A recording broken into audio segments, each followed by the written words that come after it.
네, 안녕하세요. 제28회 과학 커뮤니케이션을 시작하겠습니다. 이번 포럼의 주제는 인구구조 대전환의 시대, 과학기술의 미래, 여성이 답이다 라는 주제로 포럼을 시작하겠고요. 저는 오늘 사회를 맡은 차의과학대학교 바이오공학과 홍수린 교수입니다. 반갑습니다. 네, 오늘 올해의 세 번째 마지막 포럼인 만큼 정말 많은 분들이 이 자리에 오셨습니다. 참석해 주신 여러분들께 진심으로 감사드립니다. 네, 먼저 오늘 포럼에서는 그 인구구조 대전환의 시대, 과학기술의 미래, 여성이 답이다라는 주제로 인구구조 대전환 시기에 맞는 정책이 무엇인가에 대해 논의하는 자리를 마련하였습니다. 먼저 오늘 연사분들 소개해드리겠습니다. 이상님 한국보건사회연구원 연구위원 오셨습니다. 이철희 서울대학교 경제학부 교수님 오셨습니다. 이수형 서울대학교 국제대학원 교수님 오셨습니다. 네, 오늘 이렇게 세 분의 연사님을 모시고 강연을 듣고 토론하는 시간을 가질 예정이고요. 본 행사 시작에 앞서 우리 여성가총 오명숙 회장님의 인사 말씀을 듣겠습니다. 안녕하세요. 오늘 참 바쁜 날인 것 같습니다. 여성 과학기술인 대회 이렇게 해서 그 5개 기관이 모여서 함께 주최하는 행사다 보니 많이 북적이고 또 국무총리도 오실 수 있는 이런 행사가 된 것 같아요. 그런데 저희가 그 여성가총 세션으로는 과학기술 커뮤니케이션 포럼을 집어넣어서 또 과커 준비 함께 하느라고 저희 사무국 많이 바빴고 또 저희 위원회도 많이 바빴을 것 같습니다.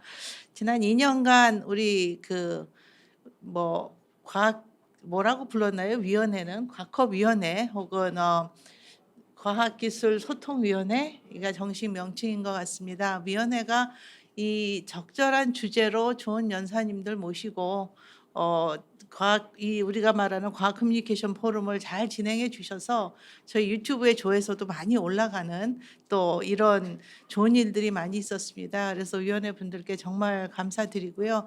올해 저희 11대 마지막 그 과커 포럼 또 이렇게 좋은 주제 그 인구 구조 대변환 혹은 우리가 계속 얘기하던 인구 절벽 시대 여성이 답이다라는 이런 주제를 가지고 또 여러분들을 함께 할 수 있어서 너무 기쁘게 생각합니다. 오늘 연사로 참여해 주신 이상님 박사님, 그다음에 이철희 교수님, 이수영 교수님 모두 감사드리고 오늘 굉장히 사회를 많이 보셨죠. 홍수린 교수님 전문 사회 또 감사드리고 여민경 무기니 위원장님 또 기타 위원 여러분들 감사의 말씀드립니다. 예, 오늘도 좋은 포럼 부탁드립니다. 예. 네, 회장님 인사 말씀 감사합니다. 네, 그럼 본격적으로 포럼을 시작하겠습니다. 먼저 인구구조 대전환, 인구구조의 변화와 사회체제의 대전환에 대한 주제로 이상님 한국보건사회연구원 연구위원님의 강연이 있겠습니다. 잠시 연구위원님을 소개해드리겠습니다. 이상님 연구위원님께서는 저출산 고령사회위원회 분과위원, 이민정책연구원 이사로 역임하셨고요.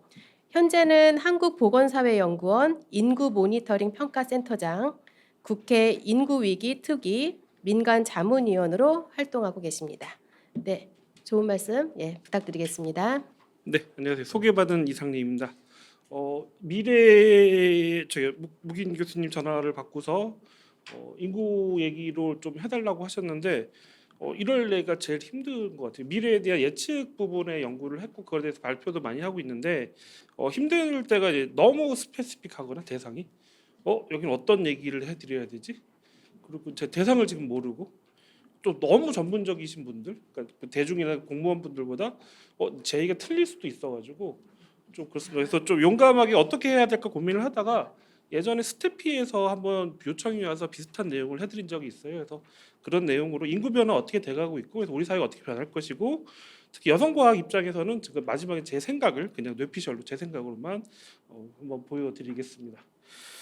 제가 이 강의는 대부분 이제 앞자에는 똑같습니다. 그래서 똑같은 내용이 많이 있어가지고 어디서 보셨다고 느끼실 수도 있는데 좀 양해해 주시고 인구라는 게 막 변하는 게 아니니까요. 예, 말씀드리겠습니다. 이 질문으로 많이 시작을 합니다. 우리나라 고령화 얘기하는데 우리나라 고령화 수준이 얼마나 될까요? OECD 국가들 중에서 상중하 어느 정도 될까요? 높을 것이다고 생각하시는 분? 높을 것이다. 교수님께서 손을 잘 안 드시네요. 예. 중간 정도 될 것이다. 네, 낮을 것이다. 답은 낮습니다. 예. OECD 국가들 중에서요. 뒤에 우리나라 8나라 정도가 있고요. 그래서 그 8나라도 칠레, 멕시코 같은 비서국가 국가라 룩셈부르크나 아일랜드 같은 소국을 제외하면은 우리가 제일 낮습니다. OECD 국가들 중에 지금 제일 젊은 나라입니다. 반응이 리액션이 되게 좋은데요. 그런데 문제는 지금은 이런데 곧 우리 생애에 다 보게 될 25년 정도가 지금 제 데이터에 따라 차이는 있지만은 일본을 제치고 세계에서 가장 고령화된 나라가 됩니다. 이때 고령화 수준은 40%를 넘고요. 40%면은 지금 전라남도 고흥, 경상북도 군위 뭐 이런 수준의 제일 높은 수준입니다. 지금 고령화를 보고서 이 지금 고령을 예측하시는 분들 좀만 세금 좀 내면 되겠지 뭐 이렇게 좀 불편하면 되겠지 생각하시고 있는데 전혀 다른 세상이 될 거예요. 전혀 다른 세상이 될 겁니다. 문제는 속도가 너무 빨라서 우리가 거기 휩쓸려 가고 있습니다. 이런 얘기도 제가 예로 많이 드는데 옛날에 국밥집을 가면은 바닥에 앉아서 밥을 많이 먹었잖아요. 요즘 식탁으로 바뀌고 있잖아요. 왜 바뀌고 있을까요? 예? 예, 무릎이 아파서 그렇습니다. 식사 드시는 분도 손님도 무릎이 아프고 일하시는 분도 무릎이 아파요. 이게 고령화예요. 이렇게 우리 삶에서 굉장히 우리 다양한 부분에서 이런 변화들이 나타나고 하지만 천천히 갔지만 되돌아보면 굉장히 빠르게 지나가고 있습니다. 이렇게 고령화 속도가 왜 빠르냐 하면 이게 저출산이 누적된 효과라고 얘기하시면 됩니다. 이게 우리가 1970년부터 작년까지 태어난 아이들의 수와 초학기 출산율인데요. 지금 올해 58년 개띠라고 하는 베이비 부머가 올해 65세 노인분이 되십니다. 지금부터 베이비 부머가 시작되는 거예요. 50년대 중후반부 후반부터 굉장히 많은 사이즈의 아이들이 태어났습니다. 뭐 전후에 베이비 붐이라고 하는데 또 하나는 북한에서 젊은 사람들이 많이 넘어왔어요. 그러면서 엄마 수가 많다 보니까 아이 수가 굉장히 많이 있습니다. 대부분 통계로 보시면 1982년까지 매년 그러니까 앞에는 추정치예요. 왜 1970년이냐? 그러면은 주민등록이 이때부터 시작을 해서 아이들이 카운트된 게 1970년부터입니다. 그래도 기술사고 100만 명 이상 태어난 해도 많았고요. 아마 80만 명 이상이 20년 넘게 쭉 태어난 것 같습니다. 근데 지금 이 인원이 계속 노인기로 진입을 하게 됩니다. 그러니까 노인 속도가 굉장히 빠른데 밑에 태어난 아이들은 굉장히 적죠. 우리나라 위기적인 저출산이 시작된 건 2002년부터라고 얘기하는데요. 2001년, 2002년부터라고 얘기하는데 그때 60만 명, 50만 명이 붕괴됐고요. 왜 이때 생겼냐면 IMF 경제 위기가 파급 효과가 뒤로 나타나면서 청년들이 혼인과 출산을 미루기 시작을 했습니다. 우리가 저출산에 대한 인구에 대한 위기를 느끼기 시작한 게 아주 최근에 한 2, 3년 전 최근의 일인데요. 왜 이때부터 느끼기 시작을 했냐면은 두 가지 사건이 있었던 것 같아요. 하나는 자연 감소랑 실제 인구 감소가 시작이 됐고 두 번째는 지방대에 대량 미달 사태가 났습니다. 공립대조차도 아이를 못 채우는 일이 학생을 못 채우는 일이 생겼는데 그때가 2002년생들입니다. 2002년도에 우리는 지방대 사건을 예측을 하고 있었던 거예요. 근데 알 수 있었는데 아무것도 안 하고 있었던 거예요. 설마 학생을 못 받겠어? 설마 하다가 아무렇지도 않다가 이런 일이 터진 겁니다. 작년에 태어난 아이들은 25만 명이에요. 수도권에 있는 대학의 전문대까지 포함해서 정원이 한 25만 명 된다고 합니다. 작년에 태어난 아이들은 모든 애들이 서울수도권에 있는 대학을 다닐 거예요. 다시 말하면 지방에 있는 대학은 제로가 됩니다. 그렇게 안 돼야 되겠죠. 그렇게 하려면 좀 할 게 너무 많아요. 지방대도 지금 빨리 조정을 해야 되고 교육의 역할도 바꿔야 되고 수도권에 있는 대학도 학생 수를 줄여야 됩니다. 굉장히 힘든 과정을 할 거예요. 앞으로 아까 제 드릴 얘기가 이건데 저출산 고령화 인구 변화가 되면서 우리는 굉장히 아파질 겁니다. 굉장히 힘든 일을 많이 겪을 거예요. 이게 지금처럼 복지로 달달하게 푸는 문제가 아니라 굉장히 많은 이해 조정이 크게 있어야 될 거예요. 그러니까 이런 이해를 가지고 많은 충돌도 있을 것이고요. 그렇게 될 사회가 될 거라고 저는 생각을 합니다. 지금 TV를 보시면은 알바 광고를 참 많이 하는데요. 알바면 뭐 안 하던 벼룩시장도 광고를 하는데 그 이유 중에 하나가 20대 초반에 인구가 줄어서 그렇습니다. 알바는 20대 초반에 하잖아요. 20대 초반에 줄었으니까 알바를 구하기 힘든 거예요. 지금 곧 이 친구들이 또 졸업을 하고 나면은 이제 노동시장에 신규 인입으로 진입을 할 텐데 대기업들도 신규인 처음에 이 앞으로 기업들은 적응을 할 텐데 신규인입이 갑자기 줄어드는 거에 대해서 아마 좀 약간 혼란, 굉장히 좀 타격을 좀 입을 겁니다. 특히 지방에 있는 대기업들, 뭐 포스코라든지 조선업이 저는 그렇게 될 거라고 생각을 합니다. 지방 위기를 고령화가 저출산이 또 하나가 지방 소멸이라고 하는 이런 내용이 있는데요. 왼쪽은 인구가 많이 주는 지역을 말한 거, 오른쪽은 노인 인구 비율을 나타내는데요. 이게 두 개 맞물립니다. 왜 맞물리냐면은 사실은 이게 저출산은 이 인구가 감소하고 고령화되는 거는 저출산이 누적된 효과인데 지방의 문제는 다릅니다. 예를 들어서 전남은 우리나라에서 두 번째로 출산율이 높은 곳인데 가장 고령화됐고 인구 속 감소 속도 빠르고요. 반대로 서울은 출산율이 가장 낮지만 전국에서 가장 젊은 인구 구조를 가지고 있습니다. 왜냐하면 인구 이동 때문에. 인구 이동 누가 있냐? 청년이 했습니다. 청년입니다. 그래서 서울에 들어오는 순위, 그다음에 지방을 떠나는 거 보면은 그냥 청년이 떠나는구나 볼 수 있는 겁니다. 대부분의 지역이 이 그래프를 나타냅니다. 근데 고령화라는 것이, 그러니까 인구 이동이라는 것이 단순히 사람이 떠나는 게 아니라 아까 보면 청년이 떠나고요. 청년이 떠나면서 지역 경제가 안 좋아지면서 사람이 일자리가 줄어들고 사람이 떠나고 생활 여건, 요즘 나오는 뭐 병원이라든가 병원 여건이 나빠지니까 생활 여건이 나빠지고 사람이 떠납니다. 그러면서 또 교육 수준이 나빠지고 교육 환경이 나빠지니까 애들 데리고 나가고 그러면서 악순환이 되는 거예요. 점점점 힘들어지고 여기뿐만 아니라 여기서 그냥 인구가 빠져나간 것 보면 아까 말씀드린 젊은 사람이 빠져나가고 특히 여성들이 많이 빠져갑니다.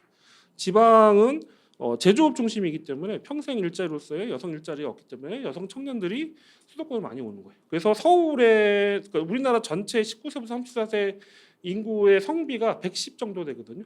여성 100에 남자 100명인데 110명인데 옛날에 낙태 때문에 성별 감별로 인한 서울은 반대로 여자가 한 105명 정도 많습니다. 청년은. 왜냐하면 서울은 딸을 많이 낳아서가 아니라 지방에 있는 여성들이 서울로 많이 온 거죠. 또 하나는 지방에 떠나는 사람들이 중산층들이 먼저 떠납니다. 그러면서 지방의 중산층이 붕괴되면서 그러니까 이 지역이라는 것이 지역 소멸이라는 것이 단순히 사이즈가 주는 게 아니라 이제 인구가 들고 고령화되고 보건적인 문제가 생기고 또 생활 여건이 나빠지고 저교육이고 그래서 이제 빈곤이 재생산되고 여러 가지 계층적인 문제가 생겨요. 우리 사회의 불쌍한 지역들의 관점이 아니라 우리 사회 전체의 통합과 발전을 굉장히 위협하는 요소로 작용할 겁니다. 특히 이제 이 지방대 얘기를 하면서 제가 제일 좀 잘못 알고 있는 우리 언론에서 잘못 보도하고 있는 것 중에 하나가 이거라고 생각하는데 지방대가 망하는 문제를 자꾸 술집 망하고 당구장 망하고 하숙집 망하는 얘기만 해요. 대학이 망했으니까 이게 폈다 이런 얘기를 하는데 문제는 그게 아닙니다. 뭐 그럴 수도 있다고 생각해요. 그건 어쩔 수 없다고 생각하는데 더 큰 문제가 뭐냐면은 아까 오른쪽에 말씀드린 청년이 떠나면서 지역의 위기가 되고 지역의 위기에 대해서 청년이 떠나는 악순환 구조가 있고요. 왼쪽에서는 청년들이 지방대를 안 가고 서울 수도권 대학을 가면서 교육 여건과 연구 여건이 나빠집니다. 그러면서 학생들이 더 안 가는 악순환 구조가 있는데 이 두 개가 맞물리면서 지역 대학은 지역 산업의 인력을 제공해 준다는 기능이 있거든요. 이게 무너지는 거예요. 아까처럼 말씀드렸듯이 지방대가 제로가 되는 사회, 극단적 사회가 되면은 그거는 지방대 교수님 큰일 났네가 아니라 지방 산업이 무너지는 걸 의미합니다. 그러니까 이걸 지방 교육, 지역 교육, 고등교육 생태계라고 하는데 이 생태계가 무너지는 거예요. 얼마 전에 구미에서 하이닉스를 유치하려고 엄청나게 시위도 하고 막 했잖아요. 지원도 아마 굉장히 아주 들을 텐데 안 갔습니다. 왜 안 갔냐면 인력이 안정적으로 오지 못할 거라는 그 불안 때문에 그런 거예요. 만약에 경북대라든가 영남대에서 역할을 해줬다면 달라졌겠죠. 그러면 거기에 하이닉스가 있고 거기에 지금 상황이 달라졌을 겁니다. 그러니까 이게 악순환 구조가 되는데 지금 인구 문제를 자꾸 눈에 보이는 것만 해석하는 사람 이게 트렌드예요. 지금 그거는 너무 잘못된 거예요. 인구가 어떻게 파장을 일으키면서 어떻게 우리 삶이 변하게 될지 이런 구조적인 문제들에 대한 고민도 많이 해야 됩니다. 거기까지는 안 가고 있는 것 같아요. 이상한 질문 하나 할게요. 요즘 이혼들 많이 하는데요. 남자가 지원을 더 많이 할까요? 여자가 지원을 더 많이 할까요? 남자가 지원을 많이 한다고 생각을 하세요. 왜냐하면 이혼녀에 대한 낙인, 우리 사회적 낙인 차별 때문에. 근데 이런 질문 답이 그거면 질문을 안 했겠죠? 출제 의도가 여성이 지원을 훨씬 더 많이 합니다. 결혼은 분위기 좋아지죠. 갑자기 여성분이 많을 때는 분위기 되게 좋아집니다. 결혼은 크게 네 종류가 있습니다. 하나는 초혼, 두 번째는 재혼, 다음은 여성 재혼, 남성 초혼. 그다음에 남성 재혼, 여성 초혼. 특히 마지막 그림에는 다문화 결혼이 많이 포함되어 있어요. 그것까지 제외하면 격차가 훨씬 더 큰 겁니다. 왜 이렇게 바뀌었냐? 전 모르겠습니다. 이게 뭐 여러 가지 얘기를 하세요. 뭐 여성의 경제적이라는 것들, 뭐 재산 분할 때문에 그렇다든가 뭐 이런 얘기를 많이 하는데 문제는 보시면요, 이 일이 언제부터 시작되면 1994년부터 시작됐어요. 굉장히 오래된 일이에요. 근데 왜 여성들이 재혼을 더 많이 할까 남자보다? 이거는 가설인데 아마 맞을 겁니다. 우리나라 인구 구조가 이렇게 돼 있다고 그랬잖아요. 역삼각형. 근데 남자가 여자보다 나이가 많죠. 아무래도. 그러니까 이게 안 맞습니다. 대칭이 이런 데서 여기서 밑을 찾아야 되니까 원래 시장이 안 맞습니다. 그러니까 우리나라 인구 구조 때문에 원래 안 맞는 구조예요. 그러면서 이런 일이 생겼을 거라고 생각합니다. 제가 이 말씀을 왜 드리냐면은 집에서 좀 자신감을 가지시라 이 말씀이 아니라 인구의 압력이라는 거를 이렇게 좀 너무 간단히 생각하지 마세요. 우리가 이거는 눈에 보이지 않아요. 이분 우리 오피스에 이혼하신 싱글 돌싱 남이고 돌싱 여가 있는데 이 사람은 남자를 어베이블한 남자를 8명 만나고 이 사람은 4명 만나 이런 게 아니에요. 눈으로 카운트가 안 되지만은 인구라는 거는 굉장히 다양한 경로로 우리 삶을 잡습니다. 우리 삶을 굉장히 규정을 많이 합니다. 거기에 대해서 앞으로에 대한 예측에 대해서 인구가 그래도 우리 뭐 어떻게 변할 수 있을 거야라고 쉽게 생각할 일은 절대로 아니라고 저는 생각을 합니다. 그럼 일자리도 많이 변할 거예요. 우리나라 일자리에서 특히 변화하는 것이 이제 그 외국인이 많아지면 이제 그 노동 인력에서 굉장히 부족함이 많겠고 특히 이제 처음에는 부족함이 생기지만 어떤 기업도 적응을 할 겁니다. 그러면서 디지털화라든가 아니면 뭐 외국인들을 들어온다든가 하면서 여러 가지 다양한 형태로 이걸 대응을 할 거예요. 근데 아마 제 생각에는 이러면서 중간 숙련도의 노동력이 가장 큰 타격을 받을 거라고 생각을 되고 그러면서 노동시장 이중화가 더 심화되면서 오히려 셀러스 마켓이 되는 것이 아니라 노동시장이 더 악화될 수도 가능성도 있습니다. 가능성 얘기입니다. 두 번째 지방인구 얘기 아까 말씀드렸고요. 굉장히 종합적으로 우리 사회에 영향을 미치고 갈등 구조가 훨씬 더 커질 거예요. 지금 저 불쌍한 지역에 예산을 주냐 마냐 문제가 아니라 시민권적인 평등성과 재정의 효율성의 문제가 부딪히면 굉장히 가치적으로 부딪히는 큰 문제가 생길 거라고 생각됩니다. 아까 대했던 지방대 문제도 말씀드렸고요. 특히 산업과 관련해 가지고 좀 자세히 볼 필요가 있어요. 산업에서 우리는 우선 내수 산업, 특히 소비 시장이 줄어드니까 내입 시장이 줄어들고 거기 노동력도 굉장히 모자랄 겁니다. 특히 노동력이 모자른 산업이 모든 산업이 모자른 게 아니라 지금 생산 인구 감소 속도보다 노동 생산성 증가 속도가 더 느린 산업들, 건축업이라든지 운수업이라든지 외식 수거업 내수업들이 대부분. 그런 데는 노동력도 시장도 좁아드는데 이 노동력이 부족하다는 소리는 다 마진율이 낮아진다는 소리잖아요. 경쟁이 훨씬 더 심해진다는 얘기가 될 겁니다. 그리고 아마 산업도 많이 바뀌고 지금 영세 기업들의 자영업 하시는 분들이 나이 드신 분들이 많아요. 근데 이분들도 아마 자연스럽게 정리가 될 겁니다. 이 생애 과정이 지나면서. 그리고 또 우리나라 노동 시장의 문제 중에 하나는 혁신성, 젊은 사람들이 줄어들면서 신규 새로운 지식을 가지고 사람이 들어오는 혁신성이 떨어지고 그리고 이 일에 대한 숙련도가 높은 그런 분들이 일시에도 떠나게 되면서 숙련성과 혁신성의 동시에 위기가 맞이하게 될 겁니다. 그리고 저혁신 산업이 돌봄 산업 같은 굉장히 저부가가치 산업이 많아질 거예요. 그러면서 우리나라 전반적으로 굉장히 큰 다른 식의 노동력이 부족해 정도뿐만 아니라 산업 구조적인 측면에서도 생각하지 못한 다른 형태로 갈등의 문제가 확산될 가능성이 크다고 생각됩니다. 또 하나는 이러면서 정부의 정책 역량이 점점 약화될 거예요. 크게 여러 가지가 있는데 하나는 가장 재정 문제. 재정적으로 그러니까 국방도 힘들어지고 왜냐하면은 병력 자원을 못 구하는 것도 있지만은 이제 내셔널 시큐리티와 소셜 시큐리티가 경쟁하는 체제가 될 거예요.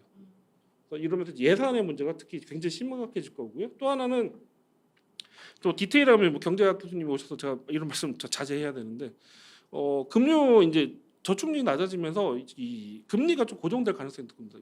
그러면서 금융 정책, 통화 정책이라든지 아니면 또 사람들이 줄어드니까 대규모 인프라 사업 같은 걸 못 하잖아요. 그러면서 이제 재정 정책에서도 많은 한계가 있을 거예요. 특히 더 중요한 거는 사회에서 갈등이 점점 커질 거예요. 그 불평등과 격차가 점점 커질 거예요. 저는 저출산 인구 문제 가장 심한 거에 대해서 자꾸 뭐 생산성이 떨어지고 뭐 경제 성장 속도가 떨어질 것이다라든가 뭐 노동력 부족하고 경제적인 얘기도 우리 사회가 너무 많이 보는데 저는 진짜 중요한 거는 우리 사회의 불평등과 격차가 커지면서 특히 계층과 지역과 세대를 따라가면서 갈등이 굉장히 커질 거라고 저는 생각을 합니다.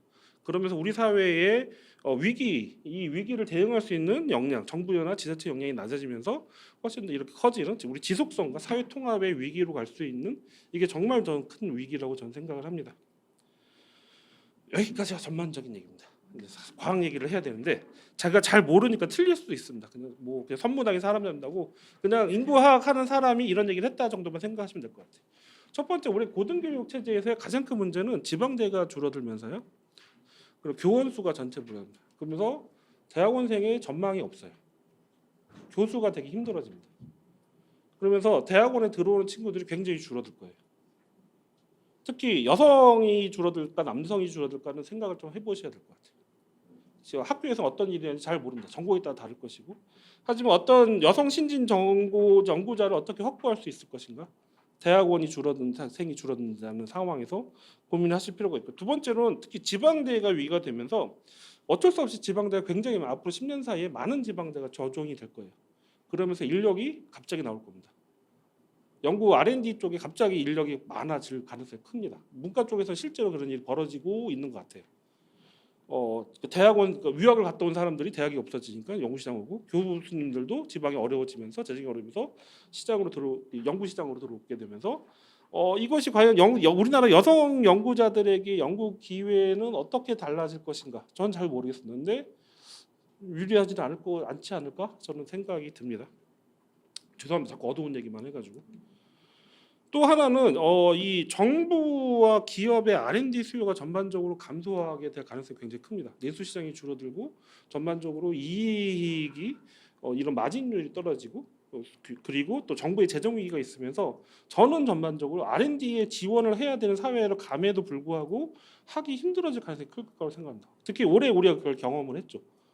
이거는 굉장히 좀 상징적인 사건이라고 생각을 해요. 우리가 이런 사회로 갈수록 사회가 좀 작아지고 효율화로 갈수록 점점 더 많은 R&D에 투자해야 될 것 같은데 그렇게 안 될 수도 있다는 걸 보여주는 아주 좀 현실적인 예였던 것 같아요. 올해 R&D 예산을 삭감했던 사건이. 그러면서 어떻게 이제 산업의 부분에 줄어드는 거, R&D가 줄어드는 건 어떻게 생각을 해야 되지? 문제도 좀 고민이 필요하고요. 같습니다. 특히 이 공공과 시장 영역이 정부의 역량이 약화되면서 민간이 기업이 이 공공의 일을 맡는 부분이 굉장히 확대될 거예요. 어떤 분들은 저는 이게 굉장히 타당성이 있다고 생각하는데 군대에서 경계 근무를 민간에서 할 수가 있다고 이야기하시는 분이 있어요. 저는 굉장히 가능하다고 봐요. 실제로 지금 군대에서도 뭐 식당 같은 경우는 이제 아주머니를 쓰면서 밖에 외주화하고 있죠.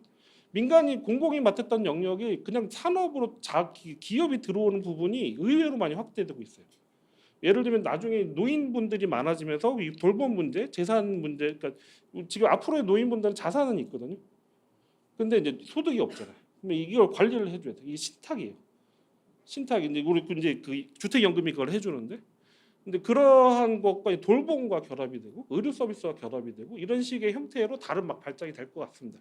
근데 아직 이제 제도들이 못 맞춰주고 있죠. 어쨌거나 저희가 보기에는 공공의 영역과 시장의 영역이 갑자기 결합되는 부분이 굉장히 많아지면서 새로운 사회로 가게 될 것이다. 그러면 기초연구는 누가 하지? 과연 기초연구가 계속 지원이 올까? 이런 고민들. 그렇게 하면서 아마 제 생각에는 이 역할을 아마 기업이 하게 되는, 기업과 같이 하는 부분이 협업을 하는 R&D 부분이 굉장히 넓어질 거라고 저는 생각이 듭니다. 좀 틀릴 수 있는데 전 뭐 나름대로 타당하다고 생각해요. 그러면은 지금 여성과학계에서는 산학 연계는 얼마큼 잘하고 있을까? 미래 산계에서. 그러니까 지금 앞으로 여성계가 앞으로 변화가에서 여러 가지 여성과학계가 준비할 것도 많은데 국민 인구에 대한 문제를 너무 추상적으로 잡지 마시고 대학원생을 어떻게 확보해야 되지? 기업과는 어떻게 일을 해야 되지? 앞으로의 연구는 어떻게 펀드를 받아야 되지? 이런 고민하시면서 생각을 하시면은 그렇게 여성들에게 유리한 상황은 아닐 수도 여성 연구자에게 유리한 상황은 아닐 수도 있다고 생각합니다. 결론하자면 저는 이제 지금 노인 고령화 사회를 100세 시대라고 말하시는 분인데 저는 100세 시대라고 생각하지 않고 사회 체제의 대전환이라고 생각합니다. 굉장히 우리가 인구가 사이즈가 줄어들면서 굉장히 체제가 변할 거예요. 그리고 이 체제를 어떻게 변할 것인가, 이 체제에 새롭게 다시 다 세팅을 할 정도로, 아니면 안 하면 안 할수록 우리 피해는 커지는 거예요. 앞으로 지금 어떤 방향을 가지고 우리 사회가 전개를 하고 우리는 어떻게 준비를 해야 될까? 이거는 정부가 아니라 정부 각 부처 그리고 민간, 기업 각 영역에서 준비를 해야 된다고 생각을 합니다. 이런 관점에서 조금 더 종합적인 기획을 하면서 여성 과학이 좀 기획의 전략 부분도 같이 마련됐으면 좋겠다는 말씀을 드리도록 하겠습니다. 예, 이상입니다. 네, 이상님 연구위원님 강연 잘 들었습니다. 감사합니다. 인구 변화에 따른 여러 사회 문제, 위기 사항들을 좀 짚어주셨고요. 또 이를 대비하기 위한 우리 여성 과학기술인의 그 전략, 수립 필요성 이런 것들을 한번 생각해보는 자리였습니다. 이어서 서울대학교 이철희 교수님께서 인구 변화의 미래와 파워 시니어 활용을 주제로 강연해 주시겠습니다. 네, 부탁드리겠습니다. 예, 안녕하세요. 서울대 경제학부 이철입니다. 무기니 교수님께서 뭐 파워 시니어에 관해서 좀 말씀을 해달라고 그러셔서 준비해갖고 할 것 같고요. 근데 주제를 보니까 주로 여성 활용에 관한 것이네요. 근데 어차피 그 여성 중에서도 고령자 중에서도 여성의 비율이 점점 높기 때문에 관련된 얘기가 될 수 있을 것 같습니다. 그래서 오늘 제가 말씀드릴 것은 조금 전에 이상님 박사님께서 앞으로 우리나라 인구가 어떤 식으로 변하고 어떤 전반적인 문제가 있을 것인가를 말씀해 주셨는데 뭐 그 가운데서도 이런 인구 변화에 의해서 노동시장에 어떤 수급 불균형이 발생할 것인가 하는 그 문제를 좀 말씀을 드리고요. 이게 어떻게 대응할 것인가 좀 이따 말씀드리자 보면은 여성 활용도 있겠고 이제 그 중에서도 오늘 제가 전달받은 내용은 어떻게 고령자를 더 충분히 활용할 수 있을까. 그 중에서도 앞으로 미래에는 소위 파워 시니어라고 불리우는 학력이 높고 건강한 사람들이 늘어나는데 그분들을 어떻게 더 활용할 수 있을 것인가에 대한 말씀을 좀 드리도록 하겠습니다. 그래서 우리나라 인구 변화는 뭐 앞에서 잘 말씀드렸겠지만 인구가 앞으로 줄 것이고요. 다른 나라하고 비교해서도 비교적 빠른 속도로 인구가 줄 것으로 예상이 됩니다. 2070년까지는 뭐 거의 전체 그 OECD 국가 중에서 가장 인구가 그 빠르게 감소하는 그런 나라가 될 것 같고요. 그다음에 고령화 비율도 이상임 박사님 말씀하셨던 것처럼 이게 빠르게 고령화 비율이 느는 나라 가운데 하나가 될 것 같습니다. 이제 그렇게 되면서 제일 우려가 되는 결과 가운데 하나는 우리나라의 노동 인력이 부족해지지 않을까 하는 그런 내용이고요. 그러한 그 우려의 가장 중요한 근거로 제시가 되고 있는 것이 15살부터 64살까지 소위 생산 연령 인구라고 불리우는 그런 인구 규모가 줄어든다는 겁니다. 이 인구가 2020년을 100으로 놨을 때 2070년이 되면은 한 46% 수준까지 줄어들 것으로 예상이 되고요. 그러니까 이걸 지표로 본다고 한다면은 엄청나게 빠르게 노동 인구가 줄게 된다는 것이죠. 그래서 뭐 이런 문제 때문에 정부에서도 앞으로 고령자들도 더 많이 활용을 해야 되고 이민자도 우리가 돌입을 해야 된다라는 그런 얘기가 있는 것이죠. 근데 실제로 얼마나 노동 인력이 부족해질 것인가는 좀 한 걸음 더 나가서 좀 자세히 사안을 들여다봐야 될 것 같습니다. 왜냐하면은 15세에서 64세 인구가 우리나라의 노동 인구를 결정하는 굉장히 중요한 그런 변수이긴 하지만 실제로 일하는 사람이 몇 명인지를 보여주지는 않거든요. 그러니까 15살이 넘더라도 뭐 여기 뭐 잘 아시겠지만 많은 사람들이 학교에 가고 일을 하지 않습니다. 반면에 우리나라에서는 65세가 넘더라도 전체 인구의 3분의 1 정도는 65세 인구의 3분의 1 정도는 계속해서 일을 하고 있거든요. 그래서 좀 더 자세히 들여다볼 필요가 있고요. 그래서 이제 제가 여기 이제 그려다 놓은 것은 뭐냐면은 맨 아래에 있는 그 그래프는 아까 제가 보여드린 중위 추계에 근거한 생산 연령 인구의 변화입니다. 이제 굉장히 빠른 속도로 변하죠. 근데 이것보다는 좀 더 노동 인구를 잘 보여주는 소위 경제 활동 인구는 어떻게 변할 것인가 하는 것이고요. 근데 그 경활률이 그러니까 이 각각 연령의 경제활동 참가율이 어떻게 변할지를 알 수 없기 때문에 일단은 기준 시점인 2020년에 성별, 연령별, 학력별 경활률이 안 변했을 경우에 순전히 인구 변화에 의해서 경활 인구가 어떻게 변할지를 이제 그려놓은 것인데요. 보시다시피 생산 연령 인구보다는 훨씬 높은 수준에 있고 천천히 변합니다. 그 이유는 뭐냐면은 한국의 경우에는 나이 드신 분들이 주로 일을 많이 하고 젊은 사람들이 일을 덜하는 경향이 있어요. 그렇기 때문에 인구가 고령화된다 하더라도 그것이 노동 인력의 규모에 미치는 영향은 상당히 약화될 수밖에 없는 그런 구조죠. 그래서 앞으로 한 10년, 15년 기간 동안에 뭐 이 사람 수로 본 경활 인구는 아주 빠르게 떨어질 것 같지는 않습니다. 근데 여기서만 또 그치면서는 안 되고 생산성을 우리가 들여다봐야 됩니다. 생산성이 높아질 수가 있다고 한다면은 노동 인력이 줄어들어도 어느 만큼 우리가 노동시장에서 그 수급 그 여건을 유지할 수가 있는 것이죠. 근데 그 이 생산성 변화에 있어서는 두 가지 변화가 같이 일어납니다. 하나는 뭐냐면은 노동 인구 자체가 고령화가 되는 것이죠. 그래서 지금은 55세 이상의 노동 인구가 전체 그 인력 중에서 한 절반 정도를 차지하고 있는데요. 한 50년 후가 되게 되면은 3분의 2로 잘못 얘기했네요. 3분의 1인데 50년 후가 되면은 55세 이상 노동 인구가 절반이 됩니다. 그러니까 뭐 저 정도도 이제 앞으로 한 50년 좀 지나면 굉장히 평균적인 노동 인력이 될 수가 있다라는 것이죠. 그래서 그걸 살펴보기 위해서 그러니까 성별, 연령별, 학력별 이 시간당 임금을 생산성의 지표로 잡아서 생산성을 조정한 노동 투입을 이제 계산한 것이 맨 위에 있는 식인데요. 그렇게 보면은 생산 그 경제활동 인구에 비해서도 좀 더 높은 수준에 있고 좀 더 천천히 변하는 것을 볼 수가 있습니다. 이것은 뭘 의미하냐면은 이제 고학력화가 진행이 되기 때문에 이 고령화로 인한 그 생산성의 하락을 이것이 좀 훨씬 더 상쇄를 할 수가 있다라는 것이죠. 그래서 전반적으로 본다고 한다면은 2045년이 되더라도 생산성을 반영한 노동 투입은 대체로 현재의 한 84% 수준까지 줄 것으로 예상이 됩니다. 그러니까 아까 보여드린 생산 연령 인구 줄어드는 것보다는 훨씬 더 느린 속도죠. 그리고 여태까지는 제가 지금 현재 수준의 이 경제활동 참가율이나 아니면은 생산성이 안 변한다고 가정을 했는데요.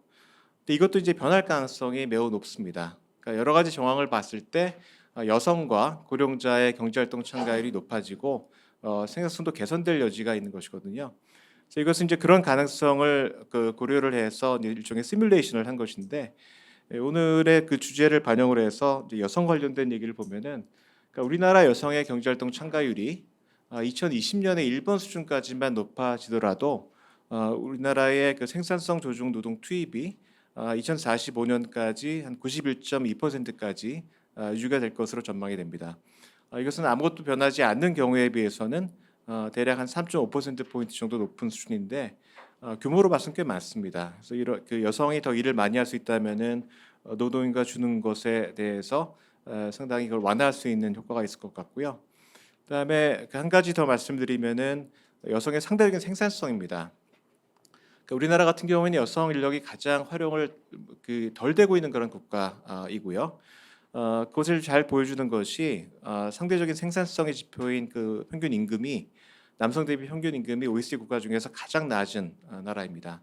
그러니까 만약 이런 상대적인 생산성이 최근 OECD의 평균 수준까지만 올라갈 수 있다고 하더라도 이것이 노동 투입을 약 6.7% 포인트 정도 높이는 그런 효과가 있어요. 그러니까 이것이 일어난다고 한다면 2045년까지 우리나라의 그 생산성 조정 노동 투입이 94% 이상으로 유지가 될 것으로 보이고요.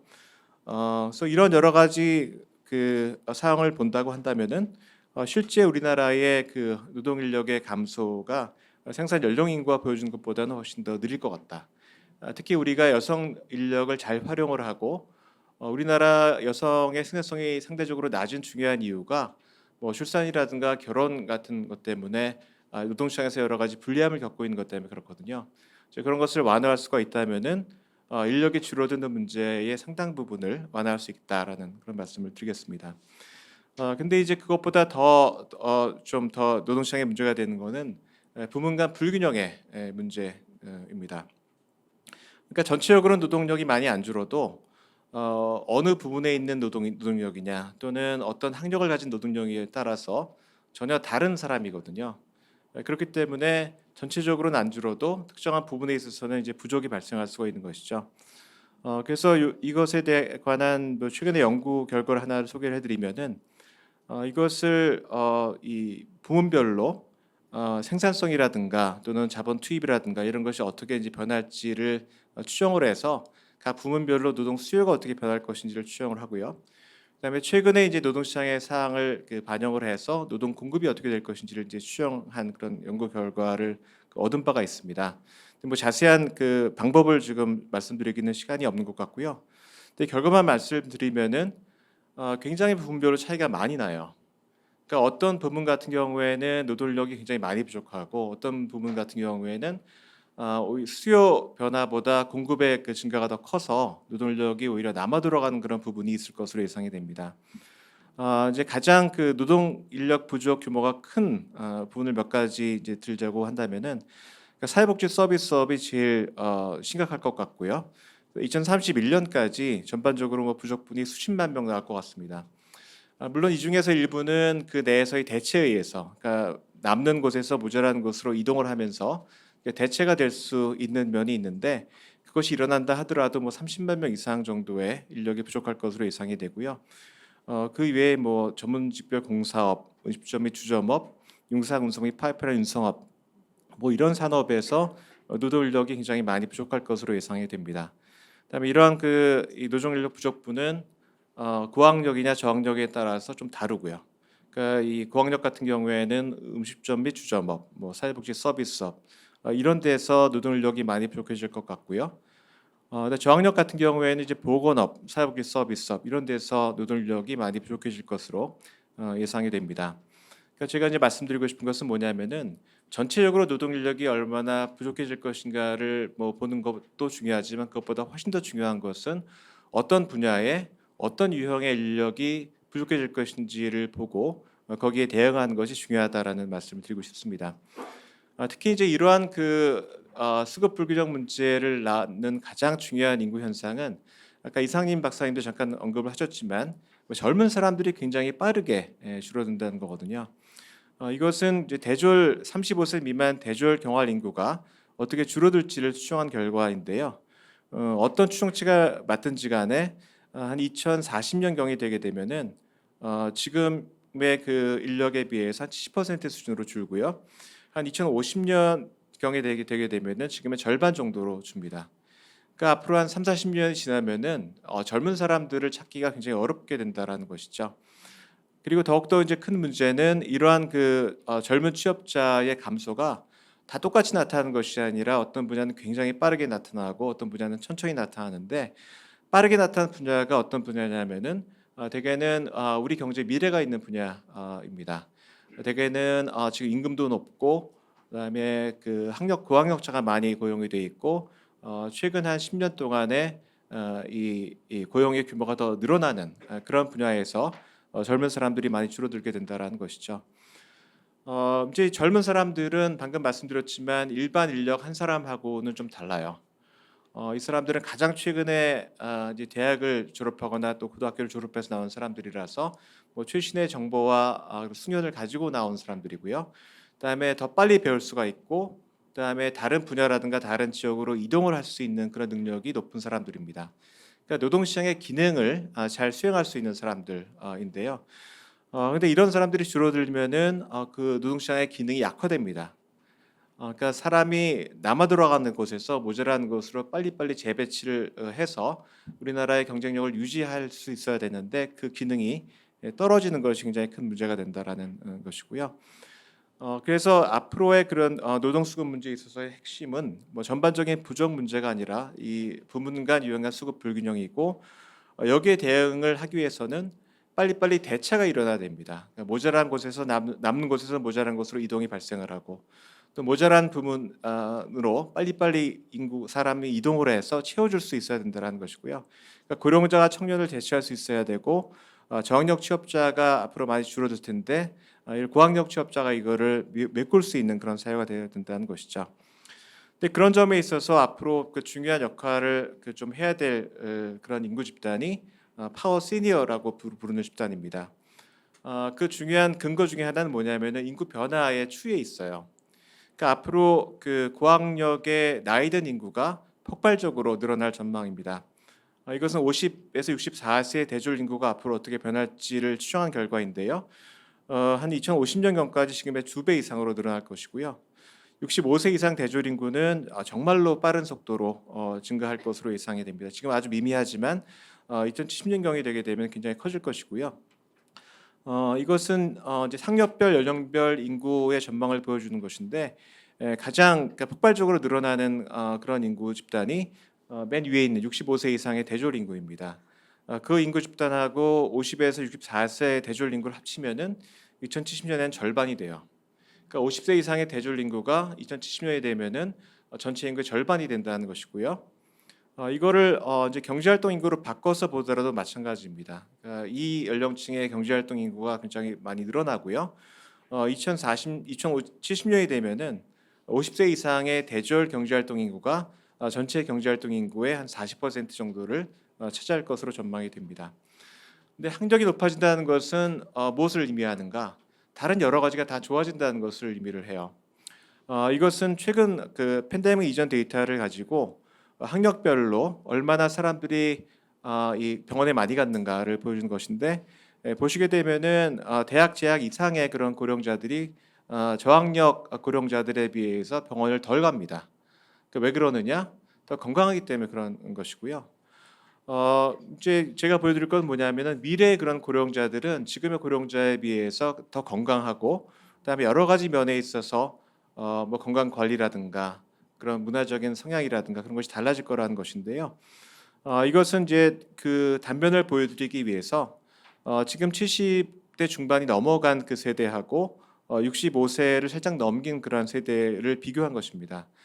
근데 불과 11년 차지만 46년생은 거의 20세까지 전 생애를 최빈국에서 보낸 데 반해서 57년생 같은 경우에는 적어도 초등학교 들어간 무렵부터는 우리나라가 빠르게 성장하던 시기에 그 어린 시절을 보냈거든요.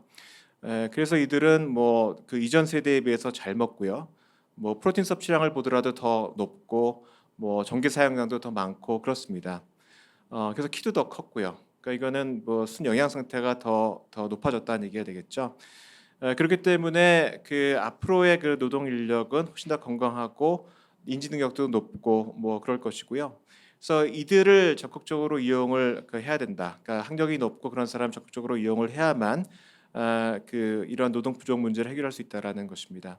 근데 우리나라 같은 경우에는 전반적으로 고령자들이 일을 많이 하지만 여기 이제 고용률에서 볼 수 있듯이 우리나라의 문제는 고학력자, 그다음에 수명이 높은 사람들을 나이 들어서 덜 이용을 한다는데 좀 문제가 있습니다. 그러니까 미국의 경우를 보면은 고학력자가 나이 들어서 훨씬 더 일을 많이 합니다. 이게 55세, 64세도 그렇고요. 65세 이상을 보더라도 고학력자가 저학력자에 비해서 고용률도 높고 더 빨리 증가를 합니다. 이거는 좀 더 자세하게 학력별로 본 것인데 박사학위 소지자가 제일 늦게까지 일을 하고 지난 30년 동안의 고용률의 증가율도 높고요. 아무튼 그 학력이 높을수록 점점 더 일을 많이 하는 그러한 변화가 일어납니다. 이건 여기 가져오지 않았지만 독일도 마찬가지고 일본도 마찬가지입니다. 근데 한국은 좀 예외적입니다. 한국은 50에서 64세 같은 경우에는 이 고학력자가 비교적 높지만 별 차이가 없고요. 65세 이상으로 가게 되면은 고졸자에 비해서 덜 일을 합니다. 그러니까 이런 문제가 있는 것이고요. 그래서 이런 문제를 어떻게 해결할 수 있을까? 정년 연장만으로는 좀 어렵습니다. 그러니까 정년 연장이라고 한 것은 나이에 근거해서 그 사람이 누구든지 간에 어쨌거나 다 일을 더 많이 하게 한다는 것이거든요. 근데 앞서도 말씀드렸지만 우리나라에서 앞으로 노동력이 부족해지는 것은 특정 분야의 특정한 유형의 사람들인 것이고요. 그리고 이것만 가지고는 방금 말씀드렸듯이 고학력의 생산성이 높은 사람들을 더 활용하기가 어렵습니다. 왜냐하면은 앞으로 가게 되면 지금은 나이 드신 분들이 생계 때문에 다 나와서 일을 하지만 그렇지 않은 고학력자들 같은 경우에는 앞으로 은퇴 준비가 잘 되어 있기 때문에 어지간히 좋은 대우를 받지 않으면은 또 좋은 일자리 환경이 좋아지지 않으면은 굳이 일을 안 할 가능성이 높습니다. 그래서 이분들을 노동시장에 끌어내기 위해서는 이 여건이 바뀌어야 된다라는 것이죠. 그래서 이제 제가 제시하고 싶은 거는 두 가지입니다. 영어로 표현하자면은 그 age blind 그러한 그 취업 시장이고요. 두 번째는 age friendly 고령의 친화적인 그런 작업 환경이 둘 다 필요하다라는 것을 여기서 꼭 말씀드릴 수가 있고요. 근데 그 작업 환경이 변하지 않으면은 고령자를 적극적으로 활용하기가 굉장히 어렵습니다. 최근에 이제 제가 수행한 연구를 보면은 그러니까 기술이 도입이 되는 경우에 IT 장비라든가 자동화가 도입이 되는 경우에 고령자들이 그 일자리에 쫓겨나는 그런 그 문제가 생기는 것을 볼 수가 있어요. 그러니까 이런 작업 환경에 따라가기도 어렵고 이 사람을 밀어낸 효과가 있는 것이죠. 그래서 앞으로 좀 넘어가도록 하고요. 고령 친화적인 일자리가 되지 않는다고 한다면은 이런 고령자들을 활용하기가 어렵다라는 것입니다. 그래서 어떤 그런 일자리가 고령 친화적인 일자리냐?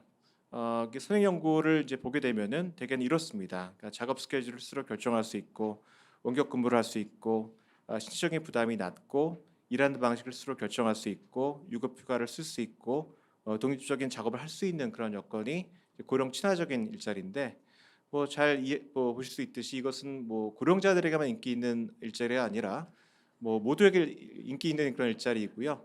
실제로 미국에서 나온 결과를 보게 되면은 젊은 여성들, 이제 고학력 취업자들이 이런 그 특성을 가진 일자리를 굉장히 좋아한다라는 것이죠. 미국 같은 경우에는 장기적으로 이런 일자리가 늘어났고요. 이런 일자리에 취업되어 있는 고용의 비율이 늘었습니다. 그래서 이런 것들이 아까 말씀드렸지만 고학력의 취업자들이 고령 취업자들이 더 많이 일할 수 있는 그런 환경을 제공했다고 생각이 되고요. 네, 한국은 제가 최근에 이제 들여다보면 꼭 그렇지는 않은 것 같습니다. 그래서 이건 넘어가도록 하겠고요. 그래서 앞으로는 이러한 비용이 들더라도 고령 친화적인 일자리를 만들고 이렇게 하게 되면은 젊은 사람들에게도 도움이 되고 그다음에 당장에는 비용이 들겠지만 앞으로 그 기업의 경쟁력을 높이는 데도 상당히 도움이 될 것이다라는 이제 그런 말씀을 드리면서 제 발표를 마치겠습니다. 네, 감사합니다. 네, 이철희 교수님 강연 잘 들었습니다. 교수님께서는 현재 서울대학교 국가미래전략원 인구 클러스터장을 맡아서 인구 고령화로 인한 사회 경제적 불균형 대응 연구를 진행을 하고 계시고요. 그 연구 내용과 그다음에 그 일환으로 이번 강연에서 인구 변화에 따른 젊은 노동 인력 감소 문제점을 좀 지적을 해주셨고요. 그리고 고령 인력, 특히 파워 시니어의 활용, 그리고 고령 친화적인 일자리 환경 구축, 이것에 대한 중요성을 다시 한번 강조해 주셨습니다. 네, 다음으로는 이수영 교수님께서 여성 인력 활용 현황 과제와 대안을 주제로 강연을 해주시겠습니다. 교수님 양력을 간단하게 소개를 해드리겠습니다. 교수님께서는 기획재정부 국제금융국 행정사무관으로 역임하시다가 경제학 박사를 받고 메릴랜드 주립대학교 경제학과 교수를 역임하셨습니다. 현재는 서울대학교 국제대학원에서 학생들 지도하고 계시고요. 2021년 좀 특이한 이력이신데요. 네, 구글이 운영하는 세계 최대 규모 인공지능 경진대회 캐글 데이터 분석 대회에서 한국인 최초로 우승을 하셨다고 합니다. 네, 말씀 들어보도록 하겠습니다. 네, 감사합니다. 소개받은 이수영입니다. 네. 지금 보셨다시피 제가 말이 굉장히 빠릅니다. 그래서 대체로 원하시는 대로 제가 다 맞춰드릴 수가 있는데 일단은 이런 기회를 주신 저희 묵 교수님 또 우리 회장님, 부회장님께 감사 말씀드립니다. 제가 경제학자긴 한데요. 중학교 때 고등학교 1학년 초반까지는 제가 생물학자가 돼보려고 마음의 꿈을 키우고 있었습니다. 저희 어머니가 생물학과를 나오셔서 왠지 모르게 저는 생물학자가 돼야 되겠다는 그때 당시엔 뭐 하는지도 잘 모르고 왠지 이공계 자연대가 멋있어 보여서 생물학자가 되려고 했는데 제가 여고를 나왔는데요. 1학년 때 수학 시험을 한번 잘 못 봐갖고 이과 1등급을 받는 게 도저히 자신이 없더라고요. 아무리 생각을 해도. 그래서 제가 공학을 고등학교 때 뺑뺑이를 받아서 갔으면 아마 이분들 청중 중에 제가 앉아 있었을 것 같은데 물론 박사를 땄을지는 모르겠지만 근데 어쩌다 보니 운명의 장난으로 제가 문과를 오게 됐고 문과를 오다 보니까 저는 이제 이과적 성향이라 그런지 어문 계열은 굉장히 싫거든요. 그래서 갈 수 있는 과가 이제 상경계밖에 없었습니다. 그래서 오다 보니까 왔는데 근데 와 보니까 이 경제과가 실제로는 이과에 붙어 있는 게 거의 맞더라고요. 그래서 우리 교수님께서 동의하실지 모르겠지만 의도한 건 아닌데 돌아 원하는 걸 찾았다. 그리고 또 지내다 보니 또 이제 약간 친정과 같은 느낌으로 여기 이렇게 이공계에서 자연대 선생님을 뵙게 돼서 아주 반갑고 영광으로 생각합니다.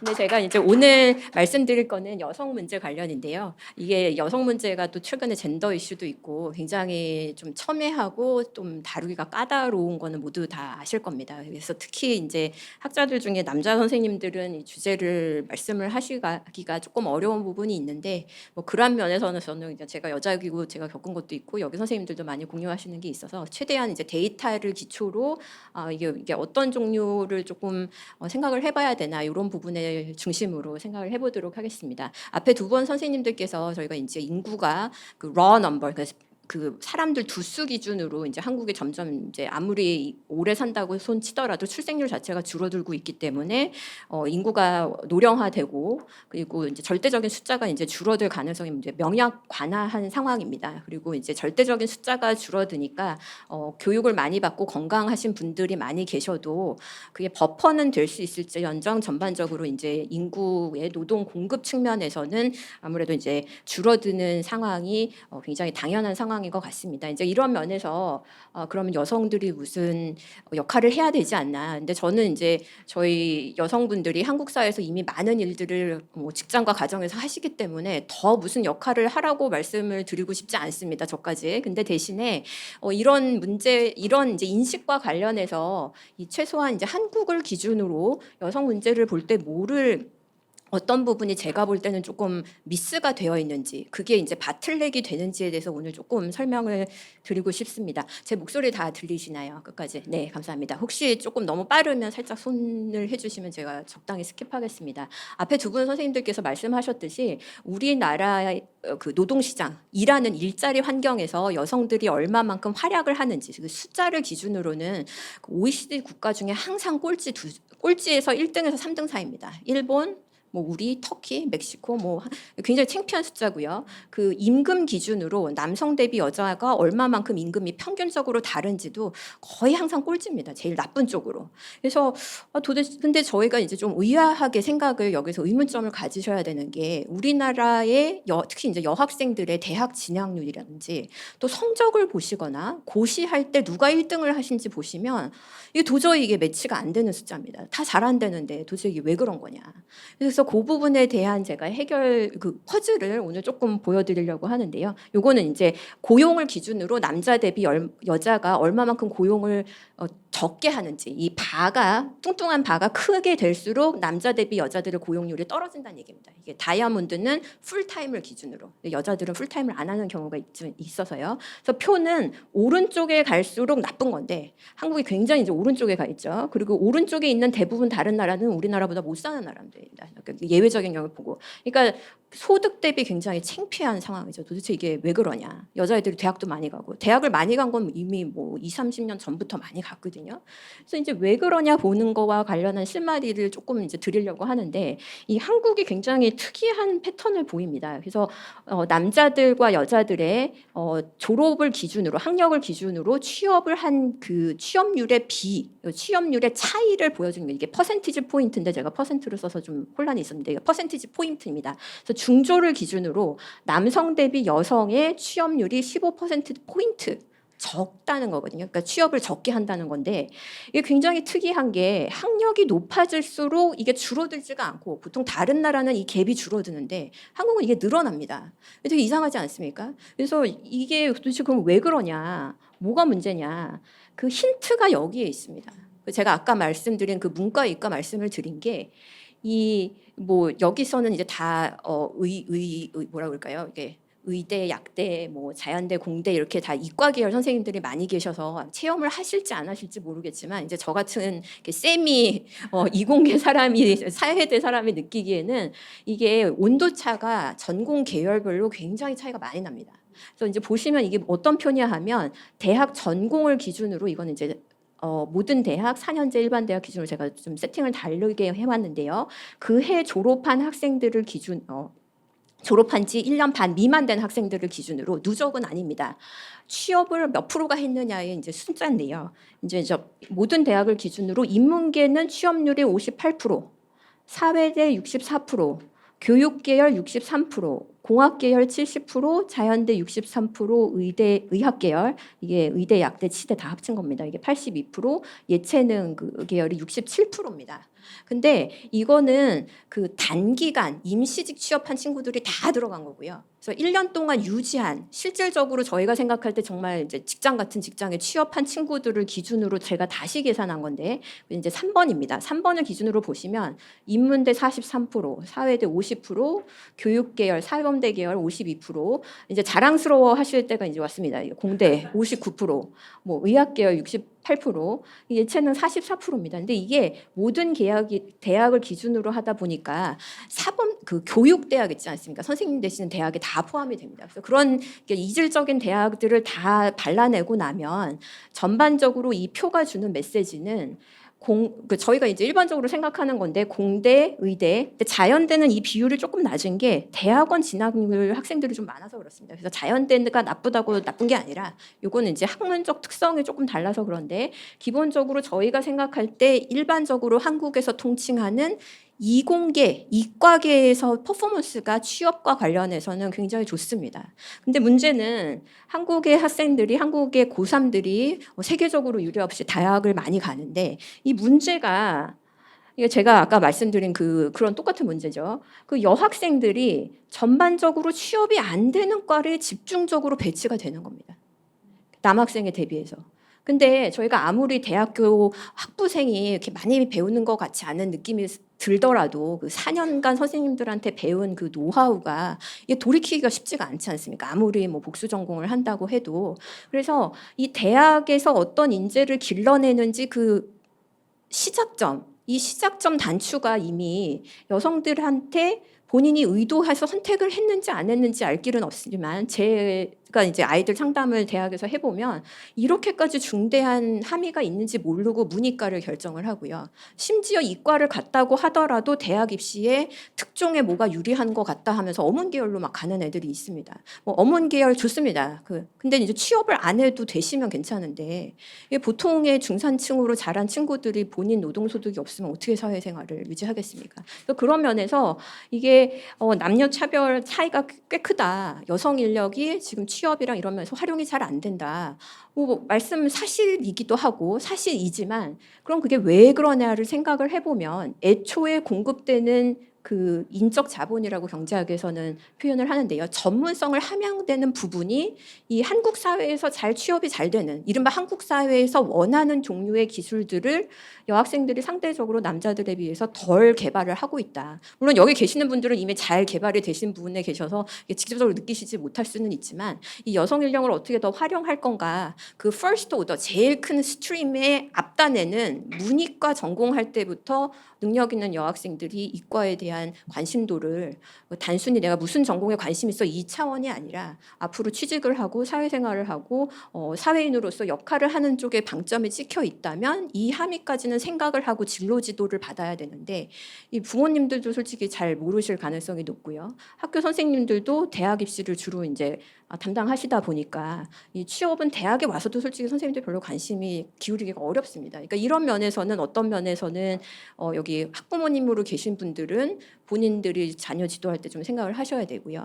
또 제가 이제 이게 아무래도 성격이 과학기술 전문가들이 계시니까 이렇게 자랑스러운 숫자를 자랑스럽게 광고를 하셔서 한국 사회나 이게 여성 인력 측면에서 더 지분을 또 영향력을 발휘를 해주시면 이게 사실이고요. 사실이 아닌 게 아니라 그런 면에서 좀 좋지 않을까 해서 갖고 왔습니다. 그래서 아까 뭐 이 숫자가 되게 많은데 요는 이게 굉장히 외국과 다른 미국과 선진국과 다른 패턴인데요. 이게 어떤 데이터냐 하면 그 대졸자 최근 대졸자들을 기준으로 1번은 취업을 했나 안 했냐, 2번은 취업을 했다면 정규직으로 취업을 했냐, 그 다음에 취업을 했다면 임금이 어떻게 되냐를 이 종속 변수, 관심 변수로 두고 어떤 류의 사람들이 취업이 잘 되는지 남자와 여자가 통계적으로 유의미한 차이가 있는지를 분석한 겁니다. 그래서 숫자가 뭐 여러 개 있고 복잡해 보이는데 요는 뭐냐 하면 이게 대졸자 최근 대졸자 친구들이고요. 대부분 결혼을 안 했고 아이는 거의 없는 직업입니다. 그러니까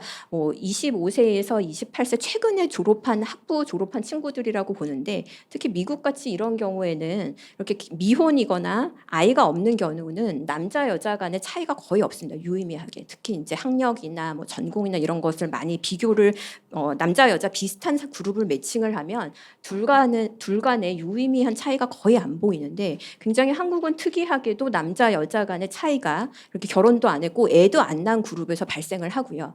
근데 아니나 다를까 이 차이의 상당 부분은 대학 전공이 남자와 여자의 분포가 다르기 때문에 설명이 됩니다. 그래서 이 여성 인력을 어떻게 더 활용을 할 건가, 여성 인력을 더 양성을 할 건가. 근데 이제 양성에서 중요한 방점은 한국 사회나 이게 필요에 의한 그 양질의 인력을 생산해내야 되는데 지금으로는 그렇게 보이지 않는다. 그다음에 지금은 그 정보 채널이 제대로 전달이 되는 것 같지 않다. 특히 이제 문이과를 결정하는 그 단계 입장에서는 잘 정보가 전달이 안 되는 것 같은 안타까움이 있습니다. 그래서 제가 이 포스터를 갖고 왔는데요. 이게 제가 아마 대학교 졸업할 때쯤 이 드라마가 나온 것 같습니다. 엑스파일이라고 하는데 아마 저기 젊은 분들은 안 보셨을 것 같은데 혹시 이거 보신 적이 있으실까요? 보신 분 손 한번 들어보시죠. 이게 나이 테스트인 것 같은데. 네, 안 보신 분들은 아마 젊으셔서 안 보셨을 텐데 이게 뭐 엑스파일 이렇게 쳐보시면은 예전 드라마긴 TV 드라마긴 한데 지금 봐도 그렇게 촌스럽지 않습니다. 그리고 이 배우는 아직도 활동을 해갖고 멋있는 역으로 많이 나오는데요. 이게 무슨 미스테리 TV 시리즈 같은 거 나오고요. 외계 에일리언 나오고 그럽니다. 근데 저는 그 미스테리 이렇게 너무 흥미로워서 이걸 봤는데 나중에 보니까 이 여자 주인공 배우가 FBI 요원인데요. 과학자입니다. 생화학 과학자. 그래서 에일리언 생물이 출현을 하면 이게 인간인지 아닌지 분석도 하고 과학 탐구도 하고 뭐 사건 해결 같은 거를 주로 합니다.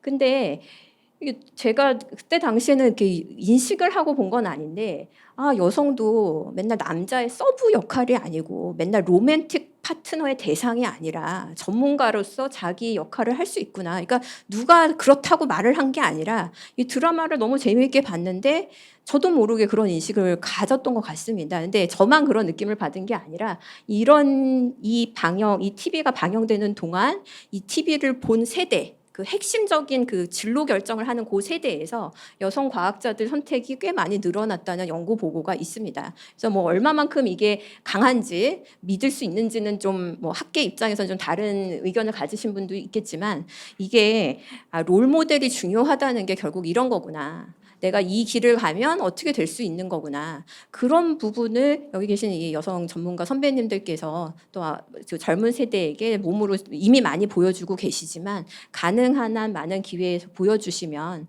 뭐 당장 이제 지도 학생들뿐만 아니고 미래 세대에서도 좀 도움을 한국 사회에 선한 영향력을 끼치시지 않을까 그런 생각이 듭니다.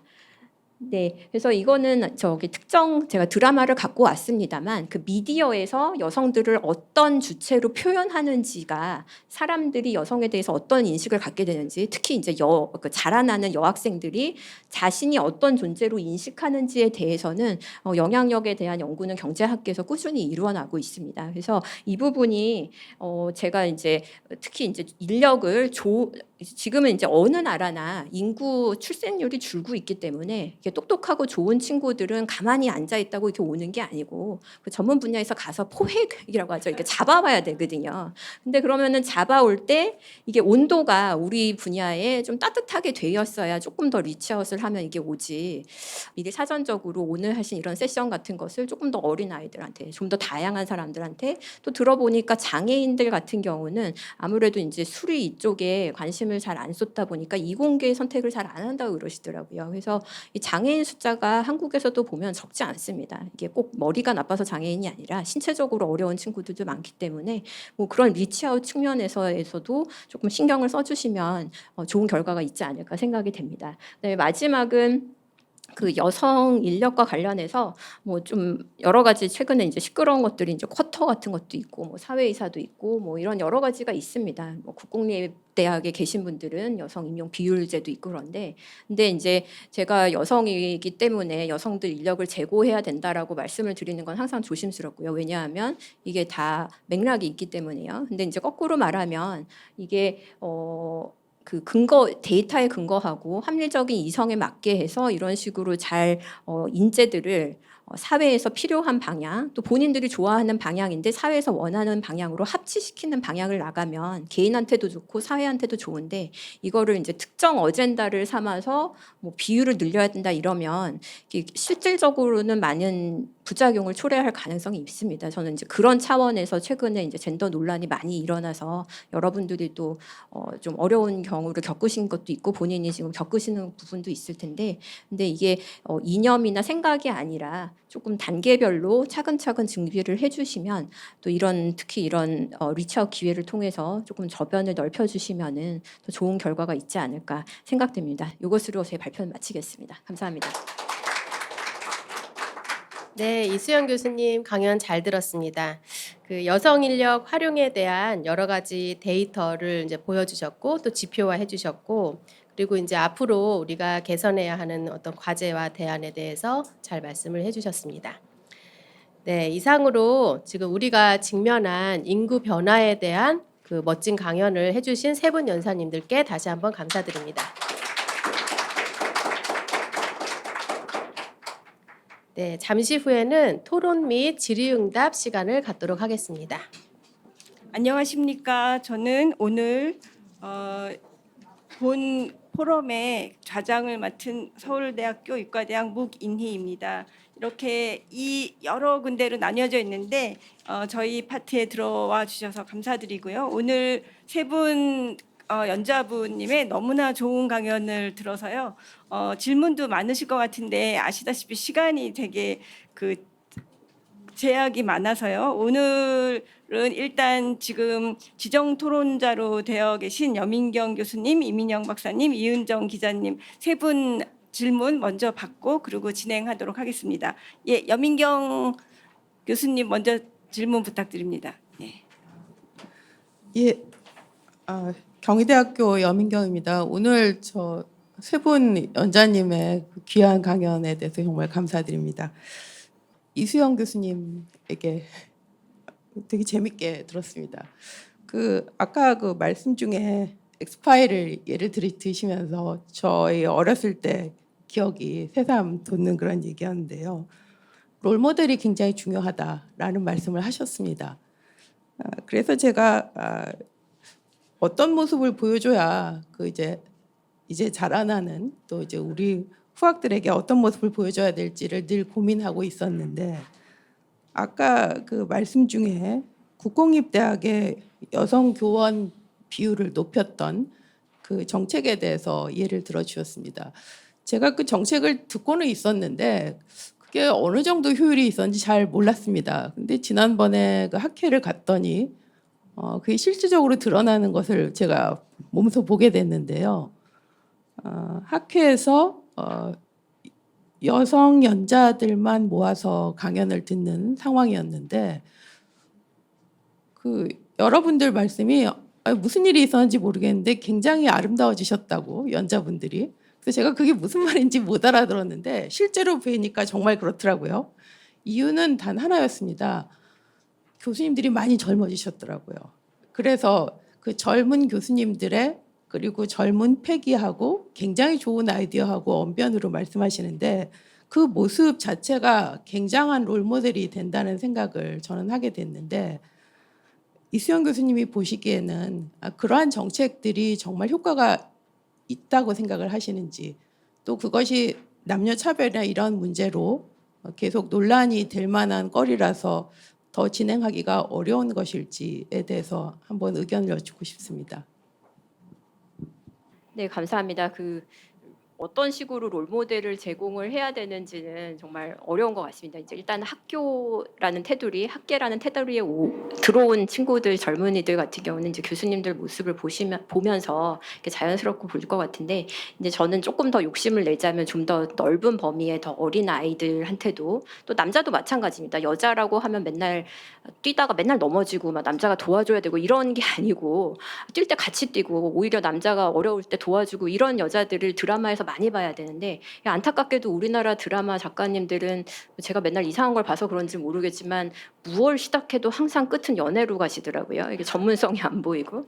그래서 뭐 그런 면에서는 제가 또 답은 없는데, 그 마지막에 이제 국공립 관련해서는 이게 여성 교원을 더 뽑자 덜 뽑자는 굉장히 조금 어려운 답인 것 같습니다. 제가 여성 교원이기도 하고 제가 한국에 있다가 미국에 있다가 한국에 오면서 여러 가지 실제로 겪은 것도 있는데, 근데 이제 국공립대 말씀을 드린 거가 이게 제가 이제 데이터 분석을 해보면 국공립 대학이랑 사립대가 애초에 성질이 많이 다릅니다. 그게 뭐가 다르냐 하면 국공립대는 이제 지방 거점 대학이 아무래도 많고요. 그러다 보니까 공대 비율이 굉장히 높습니다. 근데 공대만 보면 그 같은 랭킹에 있는 대학의 공대 선생님들만 보면 국공립대나 사립대나 교원 비율이 차이가 없습니다. 여성 비율이. 근데 그거를 사립대는 인문계 선생님들이 많은데 그걸 그냥 평균을 내서 비교를 해보니까 국공립대랑 사립대랑 비교하면 국공립대가 굉장히 차별을 많이 하는 것처럼 보이거든요. 근데 이제 그거를 말씀을 드린 게 이게 기계적으로 단순하게 비교를 해서 A라는 집단의 여자가 적으니까 비율 늘려. 그러면은 꼭 이렇게 무리수를 두게 되어 있습니다. 뭐라 그럴까요? 학기에 교원을 많이 뽑아봐야 도대체 몇 명을 뽑겠습니까? 근데 그 비율을 25%까지 2030년을 맞춰라 그러면 지금부터 뭐 특정과 같은 경우는 10년 동안 여자만 뽑아야 되고 뭐 이런 상황이거든요. 근데 그거를 어느 누가 납득을 할 수 있겠습니까? 그래서 뭐 여성 인력에 대해서 공정한 기회를 달라. 저는 꼭 그렇게 말씀을 드리고 그 페이버를 주지 말고 그냥 똑같이 뛰게 해달라. 근데 자꾸 이상하게 못 뛰게 한 다음에 페이버를 줘서 이상한 사람을 뽑으니까 뭐 여자라고 뽑았는데 못하더라 뭐 이런 소리 자꾸 듣거든요. 그래서 저는 이제 그런 면에서는 여성 인력 활용에 대해서 적극적인 모습을 보여주시는 거는 정책 당국자 입장에서 고맙긴 한데 thank you but no thank you. 그러니까 우리 그냥 뛰게 해달라 알아서. 이제 저는 그거를 그 어느 누구도 대신 그 발언을 할 수 없다고 생각하거든요. 여성이기 때문이고 뭐 제가 과는 다르지만 여성 전문가이기 때문에 그 말을 할 수 있는 건데 어떤 누가 그 말을 하겠습니까? 그래서 그런 면에서는 뭐 자구 노력도 있지만 얻어낼 건 얻어내는 그런 접근이 좋을 것 같고, 아까 여 교수님 말씀하신 케이스는 또 이제 좋은 경우로 여성 젊은 선생님들이 많이 있어서 이렇게 좋은 롤모델을 주신 것 같습니다. 근데 제가 뭐 여러 가지 다 아는 사정은 아니지만, 근데 이제 일반적인 경우를 조금 넓게 생각해 보면 항상 이렇게 부작용이 어떤 식으로 있을 수 있을까? 근데 그 부작용을 가지고 이제 남녀 혐오 같은 경우 갈등이 발생을 할 수 있기 때문에 그 부분에 있어서는 조금 그 대중적인 서포트를 받기 위해서도 그 저희 이제 여성 전문가 그룹에서 조금 지혜롭게 행동을 해야 되지 않을까 이런 생각 갖고 있습니다. 감사합니다. 감사합니다. 아까 강의 때도 말씀하셨지만 이제 여성의 이공계 진학률부터 저희가 아주 촘촘히 잘 챙겨야 되지 않을까 생각이 듭니다. 다음 질문자로는 이민영 박사님 계신데요. 네. 네, 저 이민형입니다. 저는 이철희 교수님께 좀 질문을 드리겠습니다. 근데 시간이 없어서 근데 제가 좀 중요한 질문인데 이철희 교수님이 짧게 답변을 해주셔야 될 것 같아요. 첫 번째는 시니어 그 슈퍼 시니어 활용에 대해서 말씀하셨는데 현장에서는 이 청년과 시니어 간의 세대 갈등이 사실 일자리 세대 갈등이 여전하잖아요.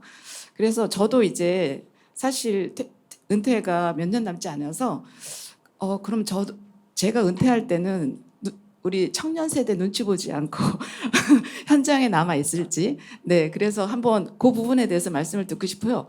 두 번째는 이게 이제 우리 이제 산업과 관련해서 인구 구제 문제는 결국 이제 생산성과도 굉장히 밀접한 문제인데 지금 요즘 이제 이 그 국제 뉴스에서는 사실 오픈 AI가 지금 모든 뉴스를 지금 장악하고 있잖아요.